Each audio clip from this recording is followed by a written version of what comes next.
Man, look at all this junk.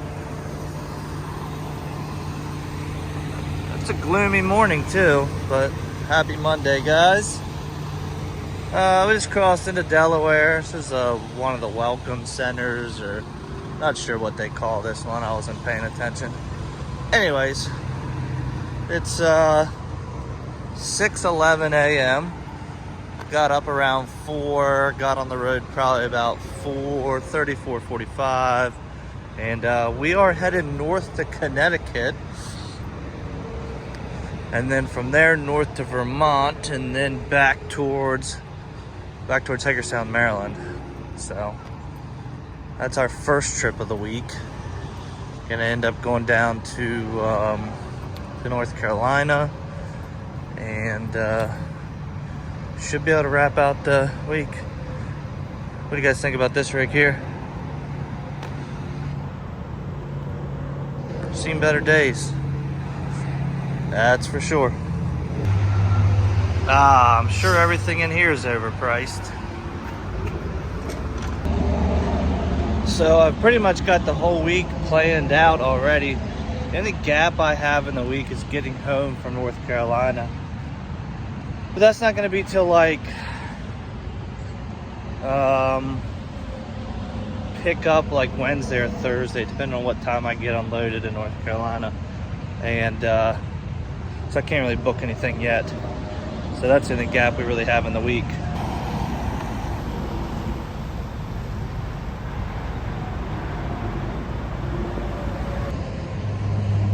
Guess he's not too worried about that tarp load. He's hopping back on the interstate. But I did have something else to say. I don't remember what it was.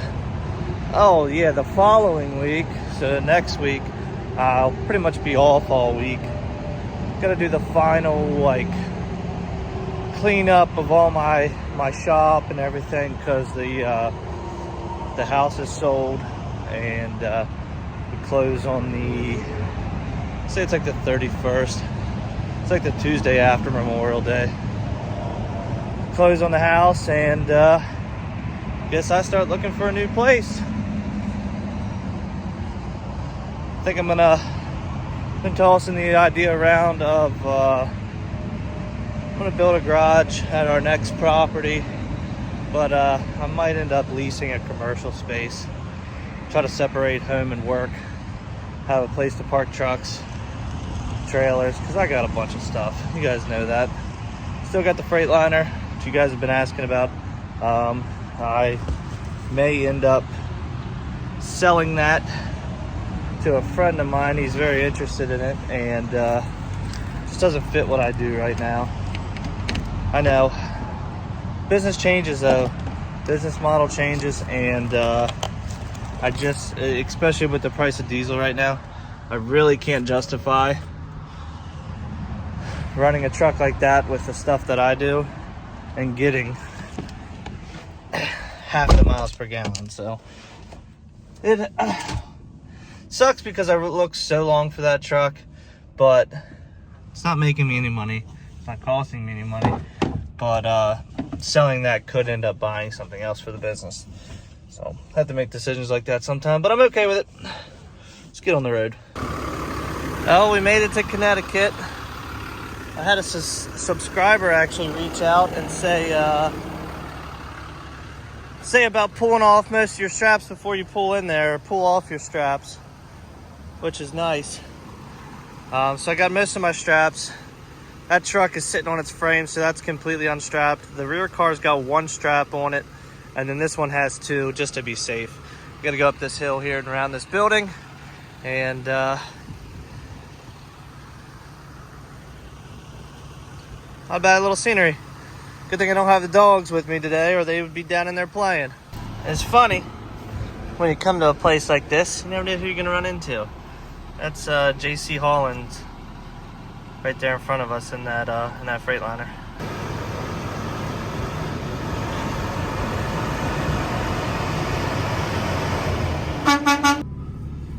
Now, chances of me getting something in my tire here, I'd say probably highly likely. Oh well, at least I got a way to get them off, I guess.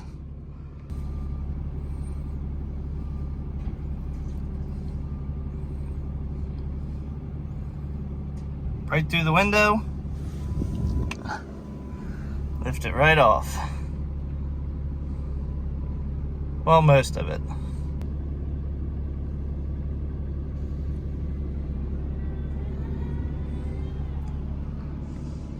Well, what do we have here? Get you guys to guess what year this tractor is. I'll give you a hint, it's older than I am. Picked this up out of Wilmington, Vermont, headed back to Hagerstown, Maryland, along with 2 sets of tires. These are on a pallet that those have wheels in them. Those are just spare tires. So just had them set up there and ran a strap across each one of those. And then we got this back here. Weighs like 3,500 pounds, he said. It's not that heavy. But I crossed the straps. And then back here, it's kind of funky. I got this bumper's a part of like the body of the tractor. Like it's the rear frame of the tractor. This has a smooth lip on it. That's why I put the strap around that. This inside this wheel has like a sharper lip. I didn't want it to cut the strap. So I figured, I mean, it's got a hitch on the bumper. There, here. Like I figured that's strong enough. And with those smooth edges, like this edge is smooth, I don't have to worry about this strap rubbing and breaking. So it's kind of the best it's gonna get. I mean, I wish I had my chains kind of with me, but anyways, 3,500 pounds, so it's not a big deal. So I just pulled over here to check the straps. We're like 15 miles up the road from where we picked this up. Just checking the straps. It's an older tractor. Make sure nothing's like falling off, like these doors are slide shut. Just make sure everything's kind of closed up and nothing's flying off. I checked the straps on my tires, and back to Maryland we go. So I'm on 87 South in New York, which is the throughway, which will take me down to like, so I can get on 95, which is the New Jersey Turnpike, and go down that way to my house. And we just hit such bad weather. It started hailing at one point, and it was probably only like 10 seconds.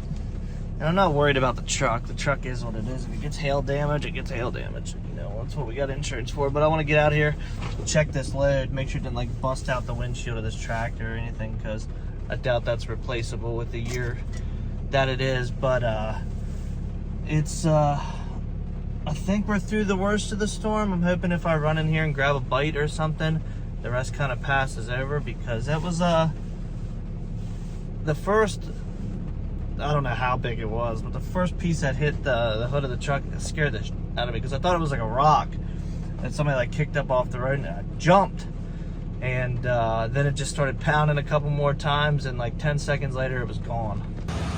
Well, everything looks good on the tractor. I don't see any damage. The windshield's intact. Just gonna check my straps. Ooh, that truck's pretty. And check my straps on these tires too. Like I said, the one set of tires doesn't have wheels in it, so I keep compressing them down and get them into a happy spot where the strap stays tight. Well, next morning here, everything made the trip home. I ended up having to go through the tires. There's too much bounce in the back of this trailer. Maybe should have moved it up a little higher on the trailer, maybe to like this area. But this thing really doesn't have an e-brake, so I didn't want to try to risk that myself and it roll off the trailer. But anyways, we are switching the Mega Cab to the Gator, putting this on the Gator, putting the tires on the Gator, and continuing about our day. Somewhere under here,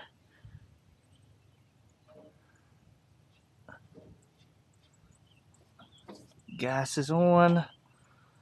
I'm gonna lose.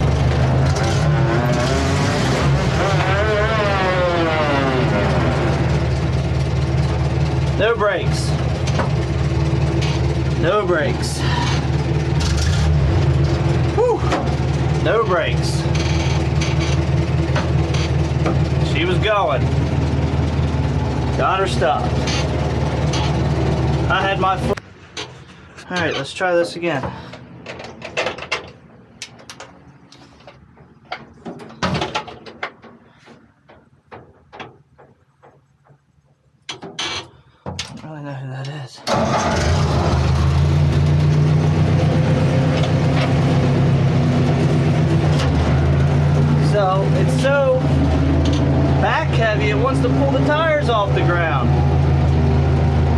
tires are filled.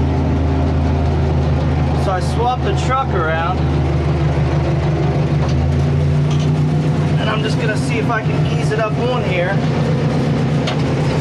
In like second gear.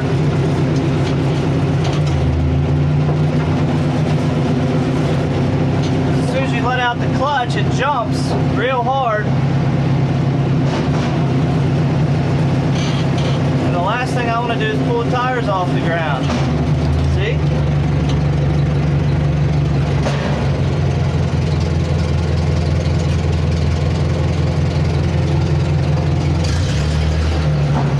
There we go. Alright, we got brakes.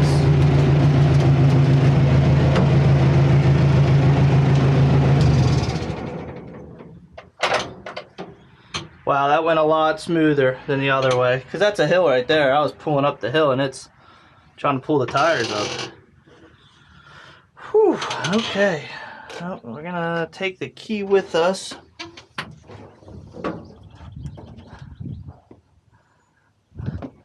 Man,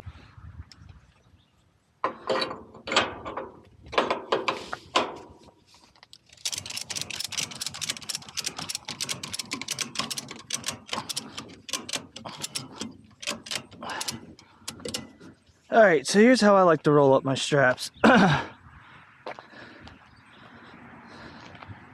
Take your excess, roll it up like this.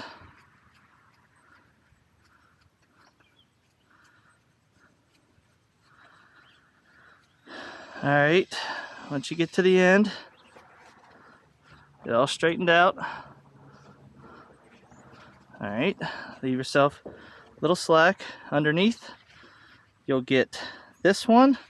You see this second one that I just pulled? And what you can do is as you twist, it'll tighten up. I'll show you correctly how this is done.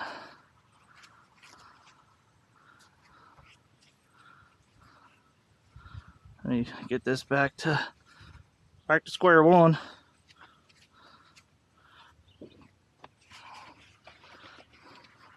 So get it nice and tight. Slide this one, this top one right here, over. There you go. And just twist down. And it'll tighten up on itself. See? Not going anywhere. Alrighty, everything's switched over. 2 sets of tires. Got my chains on the tractor now since I have them on me. Let's go get this thing delivered.